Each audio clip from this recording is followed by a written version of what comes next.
What's up, comic book fans? This is TB Comics coming at you again in the month of March. And just like a big comic book magician, I'm going to pull out of my top hat not a rabbit, but a thick stack of comics. Some slabbed as well for you, my pretties. Aren't I generous? Well, it's going to be half new and sort of half old because my new comic book collection for this, I'd say this week, is a little bit light. If I just show you, that's my collection for this week. So I'm still waiting on a bit of an order. Got a bit of a backlog coming through. So anyway, without further ado, let's get stuck in, shall we, and show you some nice comic book covers. What do I have in store for you? Well, first up, we're going to go to Absolute Batman. And this is issue number 6 already. We're on issue number 6. Who could thunk it, eh? But anyway, this is cover A coming from Nick Dragotta, so thank you very much, Nick Dragotta, and thank you very much, creative teams such as Martin and Snyder as well. You are smashing it out of the ballpark, as they say in America. So we've got Batman on the front cover there, leaping into action. I believe that's his, I don't know if that's sort of his axe there, because I know he's got a big bat axe. I haven't read any of this yet. Or it's just some sort of speed fading sort of, go faster stripes, if you will. But he's leaping into action. It looks like there's flames everywhere. So maybe he's leaping out of a burning building. Who knows? Who cares? I do, because I bought it, obviously. We're going to head over to now Dynamite Comics. We have the brand new Thundercats Lost. Ooh, hope someone finds them. Poor little blighters. Look, they're all standing by a tree there. They're all looking a bit confused and a bit lost. Maybe they forgot their map. Maybe their sat-nav isn't working on their spaceship. Who knows? But this is coming from Ed Bryson and I want to say Rafa Lobosco. So thank you very much, Ed Bryson and Rafa Lobosco. And that is coming from, I want to say that is cover E, coming from Lee and Chung. So thank you very much, creative team, on this one. Don't know anything about these new characters because they're all brand new, as it is a brand new series. But I'm liking the look of these. They're quite interesting characters, looking very thoughtful, or maybe pensive might be the word. We've got a man there looking a little bit like Lion-O, different colours. Got some sort of, I don't know, some sort of woolly mammoth man maybe. Got some two females there. Got some guy with a headband with the Thundercats logo. I think he means business. Got some leaves blowing in the wind. Let's hope they find what they're looking for, eh? Going to head over to, I think all of these are going to be Image now. Yes, they are. And we're going to head over to Image, or Image Comics. And we have The Deviant. I've just started reading this. I think I'm on, I want to say issue 4, maybe 5 now. And I've been liking what I've been reading. It's coming from the creative team, James Tynion, the numbers, Joshua Hickson, and Hassan Ostermain Elahu. Busy little bunnies, aren't they all? This is issue number 9, the last issue. So we're going to find out what's in store for the Deviant Killer, or the Deviant Copycat Killer. We've got our killer on the front there. He's removed his mask. Who knows who it's going to be? I think I've got an idea. He's holding an axe. He's covered in blood. Maybe he's just killed another victim. Those poor little boys dressed up in their elf suits are going to perish. Or will someone save them? Who knows? Who cares? I do, because I'm reading it and I'm definitely liking it. Next up, I'm still waiting for the my reading cover, but I was very unlucky enough to pick up this cover of Falling in Love on the Path to Hell, issue number 7 on Image Comics. and that is cover B, coming from Zizou. Thank you very much, Zizou. And I want to say it's probably a 1 in 20 or a 1 in 25, maybe a 1 in 15 variant. I'm not quite sure. But we've got our two main characters there. We've got our samurai warrior there. She's ready to slit some throats with her knife. We've got our cowboy there, our main protagonist there, with his gun smoking. So maybe he's just fired off some bullets on some of those hell-spawn demons or little devils, or maybe imps. Who knows? Who cares? I do, because I bought it, obviously. But they mean business, and they're not going to stop until maybe they've left hell or they've maybe taken it over. Haven't read any of this yet, still waiting for it to finish. I think there's only a couple more issues left and then I can get stuck in. It's coming from Duggan, Brown, O'Halloran, Sabino and Gray. So thank you very much, creative team. I cannot wait to get stuck into this because I've been hearing very, very good things. Next up, we've got a very new release, and this is a Giallo style comic. And if none of you know what a Giallo comic is, or a Giallo book, it's basically sort of little Italian pocket books, sort of crime novels, along the lines of the films such as Dario Argento and Mario Bava and all of that lot. But yes, we have You'll Do Bad Things. And by the way, I believe Giallo means yellow, because that was the colour of the books when they were released over in Italy.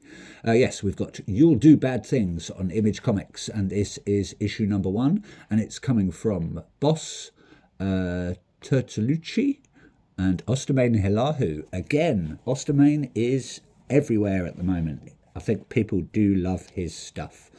I believe that is... I want to say that is cover C, coming from Jenna Char. So thank you very much, Jenna Char, on that one. We've got some crazy picture there, some sort of weird image of a woman sort of patterning through there, but punching its way through with a vicious blade covered in blood is some guy's hand. I'm going to assume it's a guy because I think the main character is a guy. I think he's like a comic book writer or a story writer, and from what I've read, his creations are actually starting to come into life, or the killings in his books are actually happening in the real world, something along that. But I've heard good things, not bad things, so can't wait to get stuck into this at some point. Also, I was lucky enough, I think that's the 1 in 25 variant, and this one is the 1 in 50, or that might be the 1 in like 10 or 15, and this is the 1 in 25. I can't remember. My mind is, it escapes me. It runs wild sometimes. But yes, issue number 1 again, but just a different cover. We've got some sort of hooded jacket with the hate written on it. We've got some cards falling down. We've got a knife being plunged, maybe into someone's chest, back, abdomen, thorax. Who knows? Who cares? They're just being stabbed. We've got a little kitty as well, strutting its stuff. Who knows? Maybe it's the cat that's the killer. You never can tell, can you? Not in these crazy comic book days. But that is cover D, coming from Marcus Martin. So thank you very much, Marcus Martin, and thank you very much, creative team, Boss Tertolucci and Ostermain Hilahu. Much appreciated on that one. Next up, still on Image, we have Seasons, issue number 3. And I got my grubby little comic book mitts on. The very nice, I believe that is cover B, come from Ben Cadwell. That I want to say that's probably the 1 in maybe 10, 15 or 25, something like that. I can't remember. It doesn't really matter. I just know it's sort of the one of the rarer ones, if you want to call it that. But this is coming from Rick Remender, Paul Azaceta or Seta, I'm not sure how you pronounce it, and Mateus Lopez. So thank you very much, creative team. It's out on the Giant Generator label, which I believe is Rick Remender's label. quote me if I'm wrong. We've got a happy little bunch. We've got a little posteress there opening a letter. It looks maybe like it's glowing, so it might be a magic letter. Who knows, eh?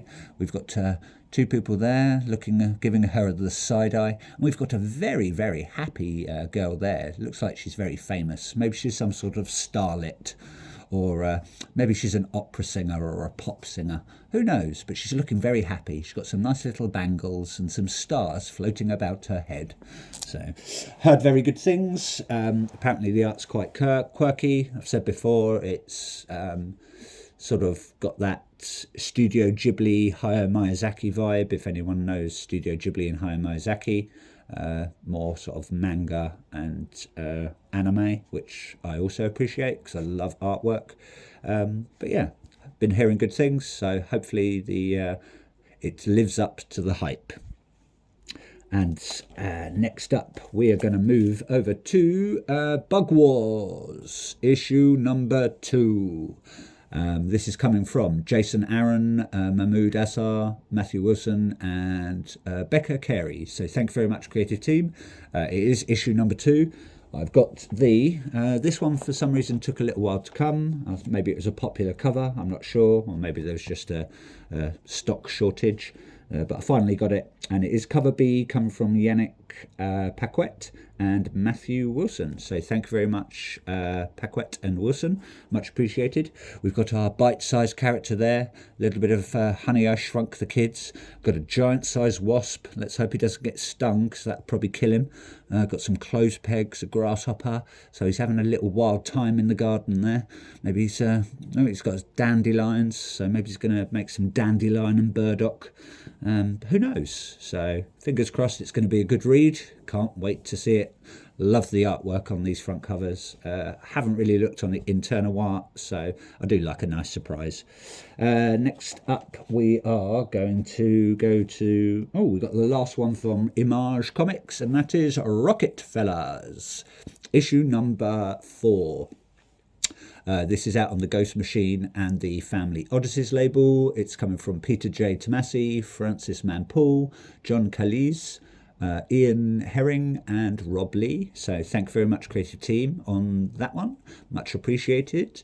We've got our Rocket Fella family. I don't know actually if they're called the Rocket Fellas. I haven't got a clue what they're called. Haven't read any of these. I like to always wait until the first arc is finished. Yes, they're apparently a family from the future, and now they're obviously in the past, and you can sort of tell it's very technological. It looks like they're repairing their ship, not having it doesn't look really successful, but it looks like they're enjoying themselves. Even the little doggy is helping out, you know. Gotta love your little helpful dog. Yeah. Fingers crossed it's going to be a good read.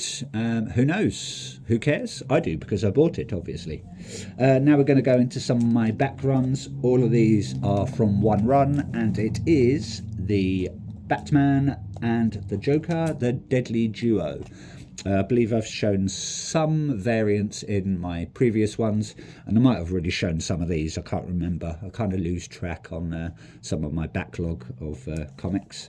But DC Comics, Batman and the Joker Deadly Duo, very good read. That is issue number 1 there. And if I look at my notes, that is cover C, coming from Greg Capullo, and that is the very nice Joker variant.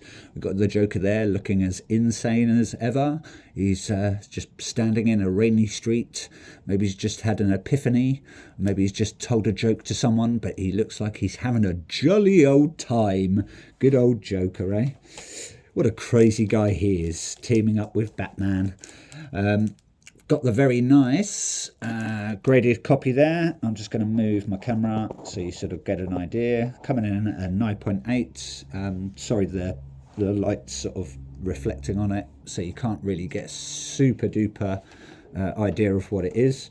But that is the original art comics variant coming from Kelly Jones, and that is the cover A. Very nice cover there. quite retro in some respects. We've got Joker there, we've got Batman there, we've got Harley Quinn laying over maybe a light or something. Yeah, it's Gotham Police light there. She's waving her baseball bat, looking very happy with herself. The Joker's there giving everyone a round of applause. And we've got some crazy sort of demon monstery looking face in the background. Really like this run. It's very good. 7 issues. If you didn't pick it up, I would pick it up. It's very, very funny and very, very good. I enjoyed it. Issue number 2 there. Oh, by the way, this is coming from Mark Silvestre and Piranto. I can't remember Piranto's first name, so my apologies. Nope, not sure. I can't remember who Piranto is, his first name, or her first name maybe. But anyway, that is issue number 2 there, coming from Jim Lee. So thanks very much, Jim Lee. We've got the Joker there looking a bit maniacal. Again, maybe he's told someone a joke, or maybe he's having a bit of a, I don't know, a bit of a migraine and he needs to take some Nurofen. We've got Batman there looking as stoic as ever, very stern and miserable, lurking in the shadows because you can't really see his face. But you know, Batman means business. I was lucky enough to get a very, very nice another graded version of Batman Joker issue 2. That is, I want to say, looking at my notes, that is the 1 in 100 variant coming from Christopher Mitten. Did like that variant, really nice cover. We've got Joker there being tied up, not by some giant spiders, there's no spiders in this, but there's bats and bats and bats everywhere, because Batman is just creeping down, giving the Joker a stern look. And the Joker's got a nice rose for him. Maybe he's just want to bring Batman some flowers while they're working together. Joker and Batman tag team, crazy. Maybe he could dress up like the Boy Wonder, like he did in what was it, Batman Last Night on Earth. That was a funny comic. If you haven't read that, yeah, read that. That was good. The Joker is very, very funny in that. Moving on, we've got issue number, I want to say, hopefully, issue number 3 there, yeah. Issue number 3, love that artwork, really nice front cover. That is the Jason Shaw Alexander Joker variant. That is cover C. Very, very nice. Joker there looking very maniacal as always. And again, I didn't get this one graded for some reason. I just didn't, don't know why. But we've got the very nice 1 in 100 variant. We've got, that, what I want to say is cover F coming from Mike Perkins. So thank you very much, Mike Perkins. Oh, I can't speak today. I'm all tongues. I'm going 10 to the dozen, We've got Batman there smashing some glass or a mirror. Maybe he just doesn't like the look of his reflection, or maybe he just doesn't like the look of these crazy people. We've got different versions of the Joker there, some looking very maniacal, some of them need to go to a dentist and brush their teeth, but Batman is not having any of it. He's smashing his way through. Maybe he's stuck in a hall of mirrors or something. Who knows? Who cares? I do, because I bought it, obviously. I'm going to switch that around and do that one first because it's easier. That is book 4 there. Very nice. Again, I didn't get that one graded, but it is a 1 in 100 variant. And I want to say that is coming from, that is cover F, coming from Sanford Green, and it's a 1 in 100 variant. So thank very much, Sanford Green. We've got Batman there flying into action. We've got Catwoman joining him this time. We've got someone's face in the background looking a bit, I don't know, looking a bit evil. She's got evil eyes, 2 evil eyes. If anyone remembers that good horror anthology from, I want to say, George Romero, Stephen King, maybe. Yes, and maybe even Dario Argento as well. Well worth a watch if you haven't seen 2 Evil Eyes. I did like that film. And I've also got the, oh yeah, I'll do that one next. That is the actual, my reading cover. That is obviously issue number 4. That is the David Mack variant there, coming from, and that's not coming from, sorry. Cover B, that's the David Mack Batman variant. I believe there was a Joker one as well, he did. I do like David Mack's work, quite sort of pastel, looks very painted on, doesn't it? We've got Joker there in the background having a good jolly old time again, eh? Maybe he's just like winding up Batman, but Batman's got a nice little smirk, so maybe Joker's told him a little joke, maybe whispered in his ear a little joke. What do you get if you cross the road with a Batman and a Joker? Crazy things happening, obviously. And Batman's like, yeah, I like that. Something like that, anyway. I was a bit disappointed in this one, but it happens. I only got a 9.4 on this one. Boo-hoo. But I loved that cover, so I wanted to get it graded. It's just something about that cover that just stood out. That is, I want to say, cover D from issue number 4. And that is the 1 in 25 Liam Sharp variant. I do not know why it got a 9.4. It was practically crisp. I think there was just a tiny little spine tick somewhere, but maybe CGC employee was having a bit of a rough day and he just took it out on my comic and said, no, I'm going to give you a 9.4, buddy. But hey ho, it comes with the hobby, doesn't it? Eh? It comes with the hobby, and you just have to put up with it because you can't send it back. All you can do is crack it, press it, and then resubmit it, and then that costs you more money. So it's just not worth doing in the end. Moving on, we've got issue number 5 there. Very nice cover there. Nice Batman one coming from, I want to say, that is cover B coming from Willis Portaccio, or Portaccio, maybe. My apologies if I pronounced the last name incorrectly, but hey ho, and off we go. Very nice cover there. Batman having a good old jolly laugh, eh? You don't normally see Batman smile.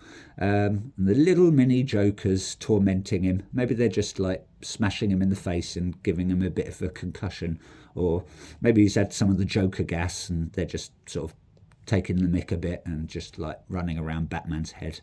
But yeah, they look like cheeky little imps, don't they? Oh, naughty little bunnies. We've also got issue number 6 there. I did get a variant of this one, but it was just one of the black and white ones that I've shown in previous videos, so I haven't added it to this. Very minimalistic cover there. I do like it though. It's very, very hazy. Looks like someone smudged some Vaseline on a lens and then taken a picture of Joker. But you can just make out the Joker's face looking quite maniacal, very elongated. It's like he's been stretched or something. It looks a bit like someone's chucked some, chucked some paint stripper over a valuable painting and it's just started to run. But that cover there, I want to say, is issue number 6, and that is coming from Bill Sienkiewicz. I've probably pronounced that wrong, but yeah, Bill Sienkiewicz I'm going to go with, so my apologies, Bill, if I've pronounced it wrong. So hey ho, and off we go. Last 2, and this one is my reading one. Obviously that is issue number 7, and that is cover C coming from Simon Billsley. That's the Joker and the Batman version. I believe there was 2 of these. There was a lot of connecting variants in this run. Got Joker there looking a bit miserable. He's like, oh my god, Batman's coming to get me, oh dear, or there's bats in my belfry, eh? And Batman there looking as, as stern and strict as ever. I reckon Batman would make a good sort of teacher, wouldn't he, or headmaster. You boy, do your math now or I'll take you to the Batcave and lock you in a room or something. Who knows, eh? Naughty little Batman. And last but not least, issue number 7. It is another graded one. That is a very, very nice cover H coming from, it's a 1 in 100 variant. That's why I got it graded. And that is coming from Ashley Wood, who I believe has done a really good sort of covers for Absolute Batman. I think they were quite popular, the Ashley Wood variants. We've got Batman standing atop a chimney, maybe a stack of books. Or maybe he's just playing Jenga with Joker. Who knows? We've got Joker's face in the background there. I do like all this sort of very fine sort of pencil and ink artwork there. Very minimalistic, but very eye-catching. Very aesthetically pleasing, as some would say. But yeah, really happy. Got 9.8 on that one. So, and that's it for me. Hope you enjoyed those comics. Please like, please subscribe, please do all the stuff that everyone does on YouTube. No fun fact today, but just a little bit of advice. Comics are not toilet paper, so do not wipe your backside with your comics. Read them, collect them, share them, but never use them as toilet paper. Quite rough, I would say, and a waste of money. Anyway, that's enough from me. Goodbye, fellow comic book collectors. Have a lovely day.